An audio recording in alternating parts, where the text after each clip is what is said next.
First, we want to say thank you to the Nigerian Embassy in Cameroon for celebrating us. We appreciate you more than you know. Other than that, we do not feel appreciated or celebrated after achieving this historical feat.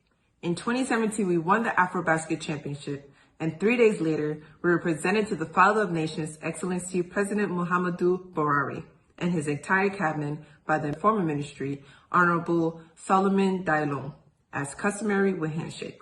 We have defended our championship and brought back the cup in 2019 and 2021, which is historical, but still no invitation has been extended to the team to visit Aso Rock or a presidential handshake.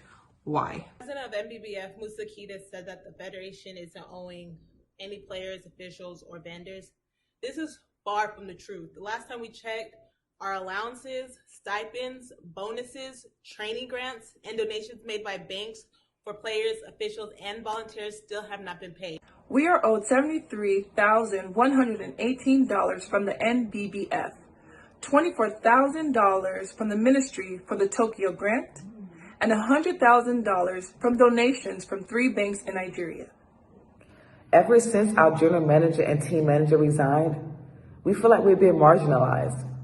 Our senior leadership, like the former president, never really shows up for camps or competitions to boost our morale. And when we have significant concerns and issues that needs to be addressed, when he does show up, we get vague answers, as if our concerns aren't important to him. But when we win, they magically show up for photo ops and celebrations to use for political gain. Musa Kida was not in Cameroon, but somehow he showed up to Abuja to take pictures and to hoist a trophy, again, for political gain.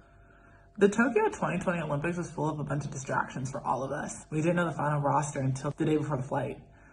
So our first team practice was in Tokyo days before the first game. There's a lot of things that could have been handled differently to increase our chances of success. Starting with our travel, there was a 36-hour flight, our team gear and uniforms, making sure they're up standard, 2 practices a day, not being able to access medical staff at certain points during the Olympics, as well as gift exchange between teams. Why hasn't the team been to Nigeria since 2019? We're wondering the same thing. As the Tigers players, we want to go back to Nigeria. We don't understand why we have not been to the country for the last 2 years for camp or for any celebration. It's customary that the team is to go home for major competitions so that we can have morale. It's also important that we inspire the next generation to follow their dreams. Every player that has been a D-Tigress since 2017 has their own thoughts and feelings about the dissolved MBBF board and coaching staff over the course of the time. It is evident that our voices have not been heard, our requests for little things have been ignored, on top of not being celebrated or recognized as much as a 3 times back-to-back African Cup of Nations champion deserves. Our demands: all money owed to players, officials, and vendors, adequate travel to competitions, and a team manager for all team functions. If these demands are not met, with all due respect to the presidency, the NBBF, and the ministry, all D-Tigers players will not be reporting to the FIBA World Cup tournament in 2022 in February. We are one united voice. I stand. I stand. I stand. I stand. I stand. I stand.